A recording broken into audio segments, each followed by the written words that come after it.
Se todo mundo tá cansado, desconfiado e consumindo diferente, por que a gente insiste em vender e se comunicar do mesmo jeito?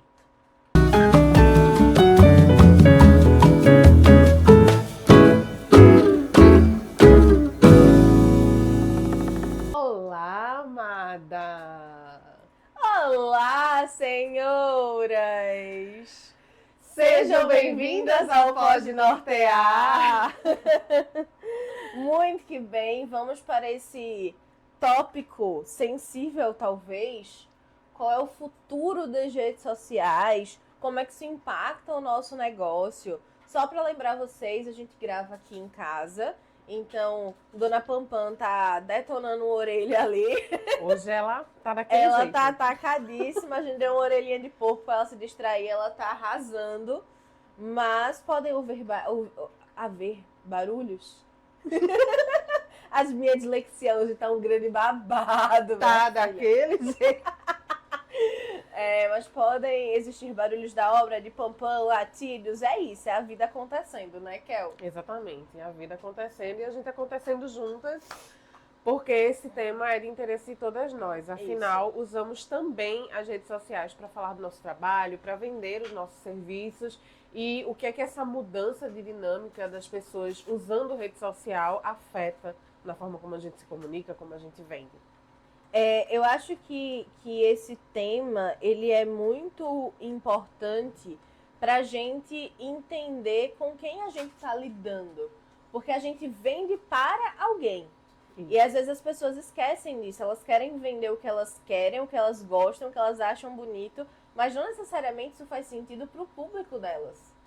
Então a gente entender essa dinâmica. É tão mais profundo esse assunto, né, Kel? A gente vai gravar em breve um episódio sobre o consumidor do futuro, mas isso já é uma coisa que a gente pode pensar. Os usuários, eles estão cansados, eles estão ansiosos, retraídos. E aí as plataformas estão cada vez mais virando shoppings e assustando eles, né? Tô olhando aqui pra baixo pra minha pauta pra gente não esquecer de falar nada nem falar demais, né, Kel? Mas os usuários, eles estão muito diferentes do que a gente é acostumado. Eu costumo dizer, e outras pessoas dizem também, o quanto a pandemia acelerou esse processo de amadurecimento do consumidor. Porque se a gente olha para um consumidor pré-pandemia, ele era mais inconsciente, ele era mais levado na conversa, tanto que a gente tem aí os vários golpes e problemas que a pandemia teve, né? Isso. E aí hoje, justamente por causa dessa aceleração, ele é muito mais... É aquela coisa do anúncio sem cara de anúncio. Vê um anúncio, já pula, já passa. Então, por que a gente vai continuar tentando vender desse jeito se não faz mais sentido, se não funciona mais? As redes sociais é uma coisa que a gente ouve muitas pessoas falarem também. As redes sociais parece que elas estão deixando cada vez mais de ser sociais. Eu não vou lembrar os dados exatos, mas a gente pode deixar aqui no link embaixo do episódio, na descrição do episódio, de um estudo que foi apresentado por um jornalista do Financial Times.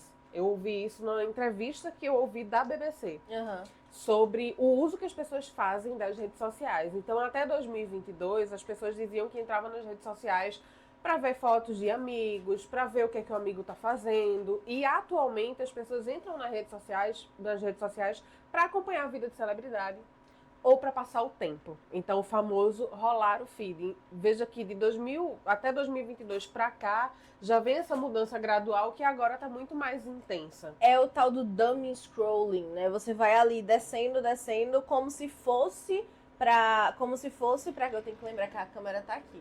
Gente, a gente trocou de câmera. Vocês estão percebendo? E aí eu ainda tô insistindo em olhar pra câmera que tava lá, mas agora a câmera está aqui. Tem que lembrar disso. Mas muitas vezes a gente cai nessa armadilha, porque as redes sociais é uma dopamina rápida, ela foi feita para isso, etc. De ficar ali rolando o feed incessantemente, mas que gera mais o cansaço que a gente tá querendo afastar, né?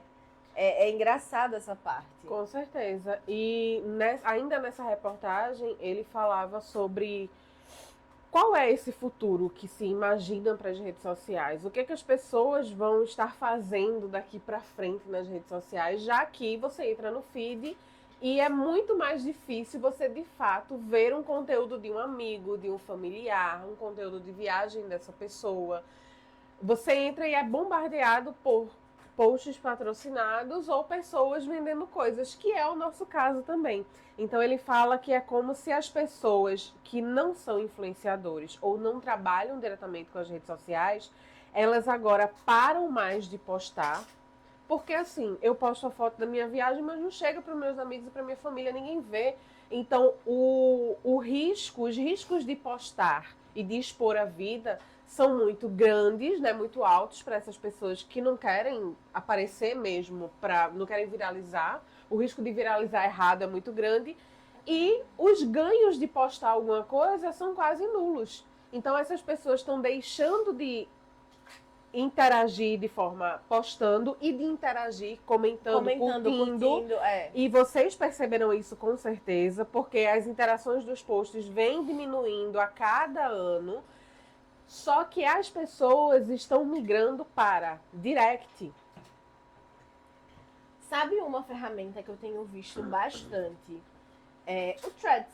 Que eu Sim. te mandei print ontem. A gente viu uma conversa interessante e aí eu mandei o print pra Kel e a gente tava desenvolvendo sobre aquela conversa. Eu tenho percebido o Threads como uma ferramenta, a galera até chama que é o Twitter do bem. Uhum. Porque é um lugar que é um pouco mais ameno, um pouco mais tranquilo. É porque justamente lá, justamente tem a ver com essa tendência. As pessoas lá conseguem construir conversas mais próximas, mais normais. Eu vi um post muito bom esses dias, que era assim... eu entrei no bairro, eu cheguei no bairro tem 2 meses, mas eu já vi o moço encontrar o amor da sua vida na academia com a ajuda dos vizinhos. Eu já vi a história de uma mãe que passou 10 dias sem perceber que o marido trocou de carro. E todos estavam acompanhando a saga para ver quando é que ela ia perceber. Eu já vi o vizinho que conta maravilhosas histórias sobre as crianças do condomínio dele, nanana. E ela foi falando temas de coisas que viralizaram no Threads nos últimos meses, digamos assim. E foi engraçado porque eu fui lendo e eu fui sabendo exatamente de quem ela estava falando. Então é uma rede social gigantesca, mas que ao mesmo tempo é tão próxima. Sim. E aí dá essa sensação do Instagram, que é o que o Instagram tinha no começo. Eu acho que o TikTok não tinha tanto isso quando começou. Porque o TikTok, ele meio que já começou nessa virada ali. Nessa virada. De forma de consumir. Mas o Instagram conteúdo. tinha muito isso no começo, né? Eu acho bem legal, bem interessante. E esse jornalista, ele fala justamente isso, que a tendência é as pessoas ou surgirem em outras redes sociais, por exemplo, plataformas que agrupem diversos bate-papos que a gente tem. Eu dei uma porrada em vocês, desculpa. Violenta. Surgirem novas redes sociais que agrupem esses diversos canais, né, de bate-papo. Ou ele fala também de um WhatsApp estendido, um WhatsApp diferente, mais robusto. Que é meio que as comunidades também. Isso, já entra para essa questão da comunidade, que é o que as pessoas têm buscado muito, porque é essa migração da forma de consumir. Eu não quero mais ficar aqui só interagindo nesses conteúdos que geralmente são conteúdos muito mais comerciais. Eu quero ter conversas de verdade. E aí eu acredito que isso já puxa pra gente, Rai, essa necessidade da gente transformar a nossa comunicação enquanto marcas, enquanto pessoas que vendem alguma coisa. Se o meu cliente, ele consome conteúdo, ele está nesses canais, nessas redes sociais, e ele está mudando a forma de consumir o conteúdo, de estabelecer conversas e interações, eu preciso também me atentar para a forma como eu estou expondo. Né? Eu gosto de chamar esse momento que a gente está vivendo, que é o de era da infoxicação. Isso.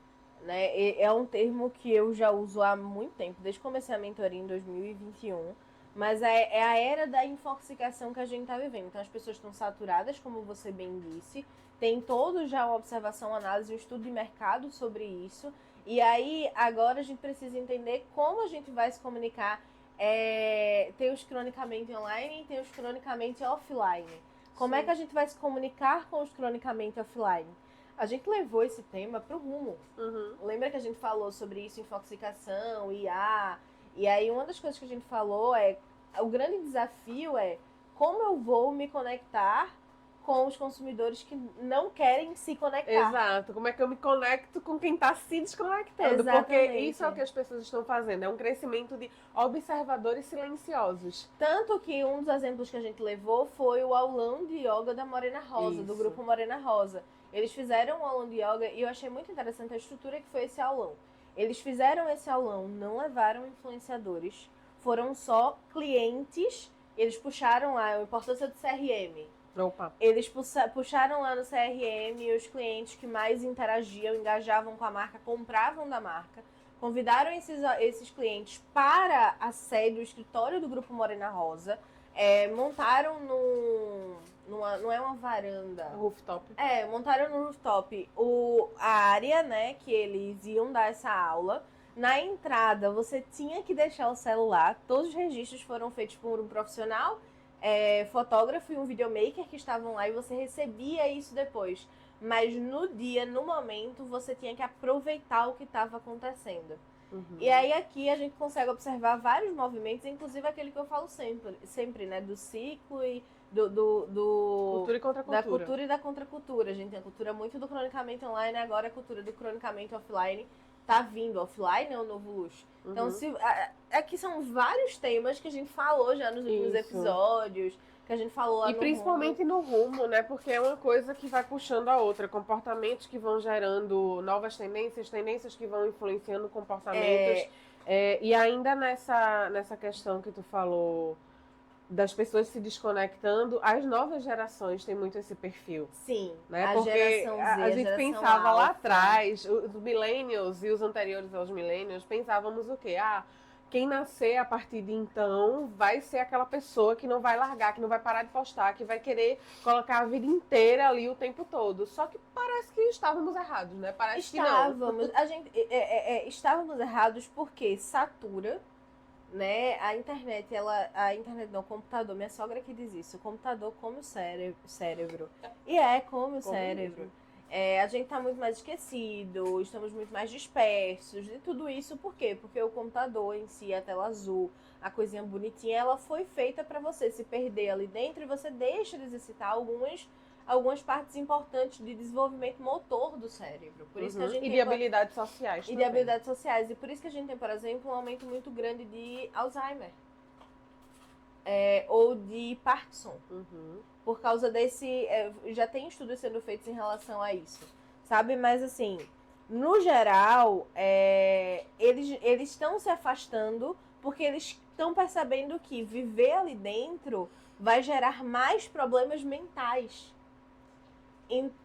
É uma cadeia. A gente achava que não. Por quê? Porque na época que a gente achava que não, existia um equilíbrio. Uhum. Hoje em dia, esse equilíbrio está muito mais distante. E aí é aquilo que a gente fala, a gente vive num mundo extremista. A gente já falou isso várias vezes. Ou é de mais ou é de menos. E aí o equilíbrio que a gente, de certa forma, tinha. A gente não tinha um equilíbrio ético. Nos anos 2000, 2010, a gente não tinha um equilíbrio ético muito grande. Você lembrar ali falando especificamente de celebridades paparazzi, etc. Não existia um equilíbrio ético. A canônica cena da Britney raspando o cabelo. Mas existia nem tudo era postado, nem tudo não era postado. E isso atiçava a curiosidade. Uhum. Hoje em dia, como tudo é muito escancarado, as pessoas aí vem insegurança. Aí vem... Era isso que eu ia falar, porque eu acredito que essas novas gerações também sofrem um pouco mais com isso. Porque o que a gente vê hoje na rede social? Como eu falei, não são mais os conteúdos dos nossos amigos, da nossa família. Nós vemos estilos de vida que nós almejamos, que nós aspiramos. E muitas vezes estilos de vida que talvez nós nunca tenhamos acesso. Então você imagina a cabeça de um adolescente, de um pré-adolescente que está vivendo nesse mundo. E que muitas vezes não são reais. Que muitas vezes não são reais, só que para quem está assistindo acha ali, que acha que é real. Exato. E aí cria-se uma pressão da pessoa sobre ela mesma. Eu tenho que ser assim, eu tenho que ter isso. E são tantas coisas, tantas demandas que eu acho que isso sufoca um pouco eles. E isso é muito perigoso, né? Porque eles ficam ali se alimentando desse conteúdo, criando situações internamente. A co-host chegou. Peraí. Falou de adolescente. Falou de adolescente, ela chegou. Só um momento, criança. Ela chegou. Movimentando tudo. Calma, ai Jesus, ai Jesus. Não, ela não chegou. Ela percebeu que ela deixou a orelha dela lá e ela foi pegar a orelha. Tudo bem, a gente entende que é mais importante do que nós. Então imagina, né, os danos não só para agora, mas para o futuro, né? Sim. Porque essas pessoas são quem Sim. vai fazer a sociedade do futuro. E aí, um dos pontos que a gente anotou aqui, eu tava vendo alguns vídeos online, óbvio que tem alguns vídeos de IA, de AI que são claros, clássicos, você sabe que é uma IA. Mas aí teve um vídeo muito bom que, assim, como eu sou casada com um programador que trabalhou com IA por algum tempo, que fez um estudo ao redor disso, eu tenho uma noção mais ou menos. E eu já caí uma vez, mas nesse vídeo eu não caí. Que eu já caí. Nesse vídeo eu não caí, abri os comentários e aí o primeiro comentário era assim: Millennials, a nossa data chegou. Agora é a nossa vez. Agora eu tô sentindo igual. É verdade. Agora eu estou me sentindo igual minha mãe e minha avó que não sabem se o que estão vendo na internet é verdade. Alguém me ajuda. Isso é IA. Não, eu me sinto muito assim. Antes eram as... Tu lembra, né? Que eu fico te perguntando, gente, mas o que significa isso? A primeira foi tancar. Tancar. Gente, assim, é a linguagem do game chegando, de jogo chegando na comunicação. Tu joga, né? Eu não falo jogo. muito. E aí começou-se a falar esse negócio de tancar, não, porque eu tanco. E que tu vai tancar? Eu digo, gente, assim, pela entonação e pelo contexto, eu entendi que era algo como, tu vai bancar isso aí, tu vai encarar, tu vai... Só que, gente, mas de onde veio o tancar? Certo? E agora são os vídeos. Glossário da Gen Z. Gen Alpha também. Mas basicamente tancar, o que é que significa? Quando você está jogando, muitas vezes existe um personagem que ele é o tanque. O que é que esse personagem tanque quer dizer? Que ele pode tomar porrada que só o caramba, que ele não vai cair muito fácil. Ele é o que vai na frente dizendo, vem em mim! Eu danei a mãe, vocês não. Vem em mim! E aí os outros vão dando o dano no boss ou no inimigo e etc. E o tanque tá ali tancando. Gente, pelo amor de Deus, pare esse mundo que eu quero descer. Porque a vida da gente já é tão complicada. E aí, esse personagem tá ali tancando e a galera trouxe essa linguagem de game pra cá. Mas é engraçado que ela falou, né? Eu jogo, eu tenho um pouco do conhecimento. Meu marido é gamer. O conhecimento das gírias jovens. Meu marido é gamer, eu não conheço. Assim, Guilherme jogou a vida inteira e joga até hoje. Hoje eu diminuí um pouquinho a quantidade, porque hoje eu bordo. Olha, uma senhorinha. Mas eu jogo e bordo, inclusive. Mas enfim, tem umas coisas que eu ainda olho pra Guilherme e digo, o que danado é isso? Aí eu olho pra Guilherme me explicando umas coisas assim, o que foi que ele falou? Não posso falar que é conteúdo 18+, mas o cara soltou uma gíria na live. A gente tava assistindo na Twitch uma live, e aí o cara soltou uma gíria, e aí eu, que danado é isso? A querida não fez isso não, amiga. Ela fez. O que ela fez? Olha lá no tapetinho. Ok. Chamar o pai dela pra limpar. Eu acho que isso nunca aconteceu. Gente, hoje ela tá que tá. Não. Pam. Tem um presente aqui. E ela deixou 2, viu? Não. É o pra mim. Uau, o primeiro episódio sendo gravado já começou com caos. Caos total. Ai, mamãe tá vindo. E aí, ele falou uma coisa. Aí eu disse, o que é isso, Guilherme? Aí Guilherme começou a rir, né? Aí eu disse, lá vem. O que é isso? Ele, você não quer saber, não. Aí eu disse, como assim eu não quero saber? Ele, é melhor você não saber. Eu disse, o que é? Me explica! Porque eu sou curiosa. Aí ele me explicou o que era. Eu disse, eu realmente não queria saber. Mas vocês não vão poder saber. Depois me perguntem pra ela no direct dela ou no direct do pod que ela vai responder. Mas enfim, bora voltar pro eixo. Vamos voltar pro explicado as gírias jovens. Explicado o que é tancar. Vamos voltar. Ó, tá vendo? Senão a gente sai da... Não, mas aí como é que isso afeta, por exemplo, eu comecei falando, né, que a forma como a gente se comunica, como a gente vende, muda também. E aí, pra mim, Rai, o principal ponto é essa questão da mudança das pessoas que param de interagir publicamente, ou seja, comentários e curtidas. E chegam mais inclusive porque agora o Instagram, por exemplo, tem essa coisa de você curte uma coisa, fica o seu coraçãozinho lá. Você reposta, fica que você repostou, aparece para os seus colegas. Então, de repente, se você curte uma coisa, diz muito sobre talvez o que você está pensando, o que você está vivendo, o que é que você acha, é uma nova forma de indireta, talvez. É a nova forma de indireta. E aí as pessoas migram para o direct. Exato. Para o direct. E aí a gente que vende, e que vende principalmente serviços de valores mais altos, que precisam de uma proximidade, uma mentoria, uma consultoria, será que você não está deixando de prestar atenção nessas relações que você pode construir, por exemplo, num direct da sua rede social? Exato. Uma outra coisa que eu acho que entra nessa questão da comunicação, eu tenho notado um crescimento de um conteúdo mais orgânico, voltando, né, para essas raízes.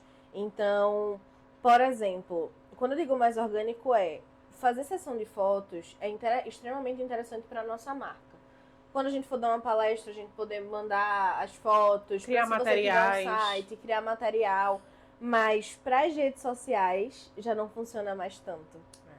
Eu comentei isso com o Kel, disse que eu tô notando que sempre que eu posto com um design mais robusto ou com uma foto que foi tirada em estúdio, a gente não tem tanta essa interação. Uhum. E aí eu fiz o teste, né? Eu fiz o teste de postar um design um pouco mais robusto e postar depois um design mais sem design, um conteúdo mais orgânico. Eu tirei foto do meu computador, no meu celular mesmo, no iPhone, eu abri, digitei, troquei o tipo da letra para ser uma letra meio que escrita à mão, coloquei ali e os conteúdos foram absurdamente diferentes.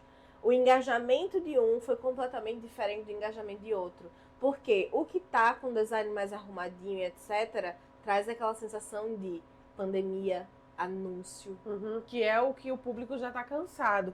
E aí isso que você falou é muito importante, porque o que é que muitas pessoas erram também? E o que é que a gente pode trazer de volta para essa rede social? Gerar conversas. Se tá difícil engajar no feed as pessoas, talvez seja também porque nós paramos de gerar conversas que sejam interessantes também para elas. Sim. Porque muitas vezes a gente precisa ter cuidado para não cair num lugar de falar muito sobre nós. É aquela história que você sempre diz, as dores e os desejos. O que importa na hora da venda são as dores e os desejos. No caso, para você comunicar com a pessoa as dores e os desejos. Para chamar a atenção dela, para ela se identificar. Exatamente. Quais são... Você já parou para pensar isso? Já parou para mapear? E se você não parou, você não tá assistindo o Pode Nortear. Porque a gente tá falando isso desde a primeira temporada. Olha. Mas, você já parou para pensar nisso? Quais são as dores e os desejos do seu consumidor? Como é que você pode tocar ele nesse lugar? E aí você pensa muito na questão do... Isso aqui tá acontecendo comigo. Tá, vamos lá. Eu postei esses dias que eu tô abusada das redes sociais. Eu, Rayane, estou abusadíssima. Eu estou louca para sair de férias porque eu sumo. Eu desapareço. Ninguém encontra mais. A única pessoa que me encontrou até hoje foi aquela que mandou mensagem pro meu marido. Cadê Rayane? Mas eu dou um chá de sumiço. E aí eu postei isso, que eu tava abusada das redes sociais, por isso eu tava sumida. Isso me gerou no direct. E aí é onde entra uma coisa que a gente fala há muito tempo. Aqui. É esse. A coragem de ser imperfeito. A coragem, o poder da vulnerabilidade. Brené Brown fala muito sobre isso aqui. Então, é isso que a gente precisa. Entender que as dores do meu público também podem ser as minhas dores, na verdade, também podem ser a dor do meu público. E eu posso falar sobre isso. Tá tudo bem, você não vai parecer menos por causa disso. E aí você gera essa conexão, gera essa conversa e consegue desenvolver melhor as suas vendas. Exatamente. Exatamente. Eu acho que esse é um ponto muito importante. Gerar essa conexão, gerar essa conversa, trazer. Eu quase consigo visualizar isso imageticamente.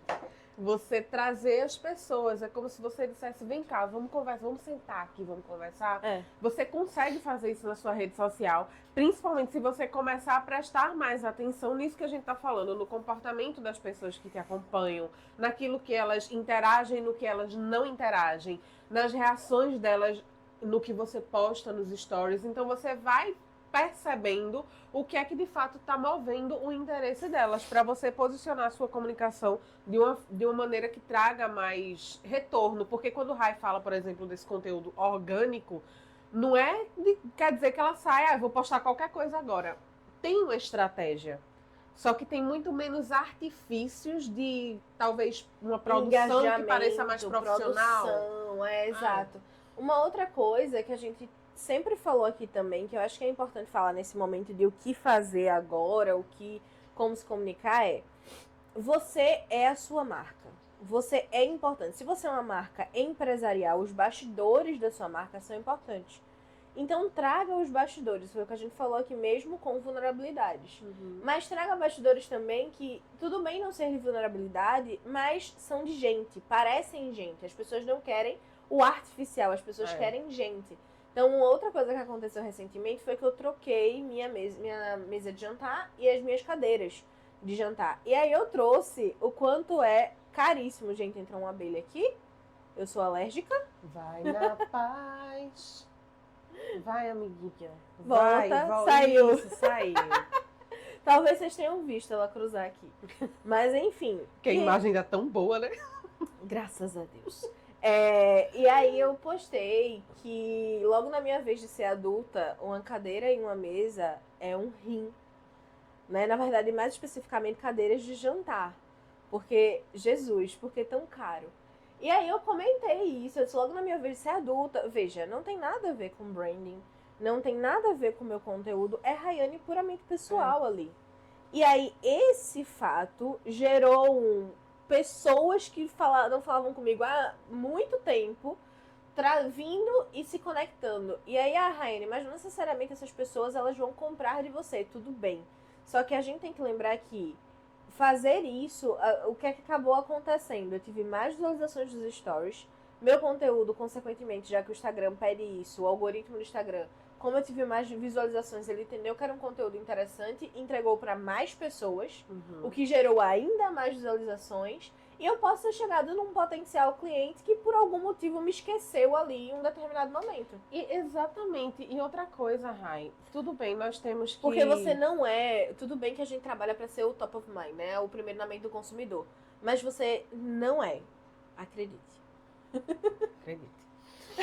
Eu tô adorando essa câmera aqui. Mas o que eu ia falar é o seguinte, primeiro, que você... Eu lembro desde o começo, assim, quando a gente começou a mentoria revolucionar, inclusive, lá atrás, a minha. A ressurgir, na época que era ressurgir. Na época que era ressurgir, mas eu já chamo de revolucionar, porque hoje é inclusive vagas abertas. Tá aberta? Vagas abertas? Tá. Vagas abertas. Pro primeiro semestre de 2026. Deixa a bichinha tirar férias, que ela volta daquele jeito. Mas eu lembro que isso era uma coisa que Rai me falava muito, desde o começo do meu reposicionamento, quando a gente começou a trabalhar ali o meu rebranding, né? E ela falava, Kel, mostra teus bastidores. E eu achava que eu mostrava os meus bastidores. Só que não. Hoje eu consigo mostrar muito mais. Mas eu lembro que era uma coisa que Rayane já falava há um bom tempo.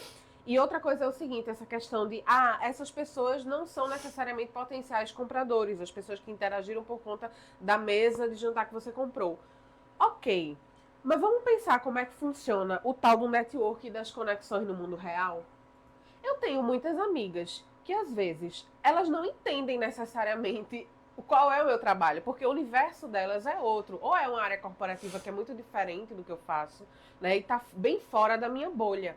Mas, como elas são minhas amigas, elas conversam comigo, eventualmente eu falo do meu trabalho, Já aconteceu delas ouvirem de alguém que precisava, sei lá, de alguma coisa com vendas. Eita, vendas? Kel faz alguma coisa com vendas. Ô, Kel, tu faz isso porque tem uma amiga minha que tá precisando. Então, assim, há conexão e as pessoas também podem chegar dessa forma. É o que a Rayane falou, as visualizações aumentam, você alcança mais pessoas e ali no meio daquelas pessoas que você alcança pode ter sim o seu cliente ideal te esperando. O poder do networking, meus senhores. É o poder do networking, sabe? Então, eu acho que esse o ponto. Se você tem uma marca empresarial, traga os bastidores, traga dificuldades que você pode estar passando naquela marca. Um outro post que eu vi recentemente que viralizou, gente, eu tô morrendo de alergia hoje. Peço desculpa pelas fungadas no microfone. Prometo que talvez daqui a uns episódios eu melhore. Vou tomar antialérgico. Mas eu vi um outro post, que é o que eu achei muito interessante. Que era assim, a partir de hoje nós estamos encerrando as nossas entregas via iFood. Uma marca fez. Porque não... E eles foram muito honestos do porquê eles estavam encerrando. Nós estamos encerrando porque as promoções que o iFood bota, as taxas que eles cobram, a gente não consegue bancar. E ela botou o print. E o print era, eles tinham ganhado faturado cerca de 3.700 naquele mês, e eles receberam R$200.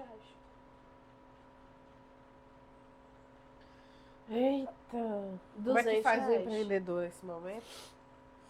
E aí estava insustentável.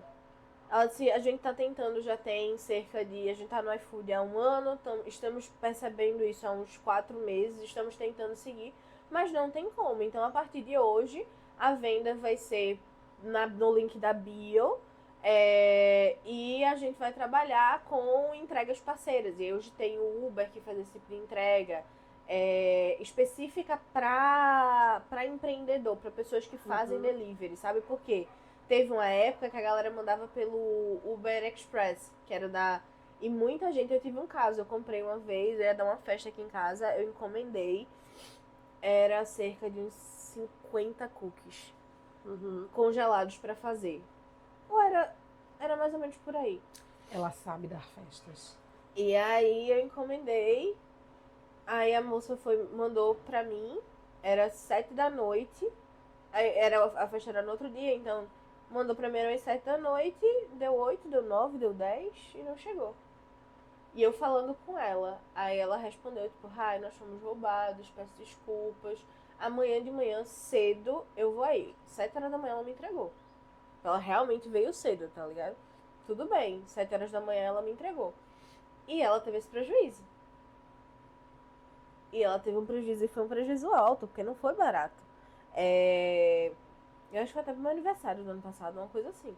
E aí, simplesmente, hoje em dia, eles têm o 99 tem também específico para entrega de empreendedores, o Rappi também, específico para entrega de empreendedores. E aí você compra por fora, eles acionam que estão com algo lá, e aí uma dessas empresas vai e busca.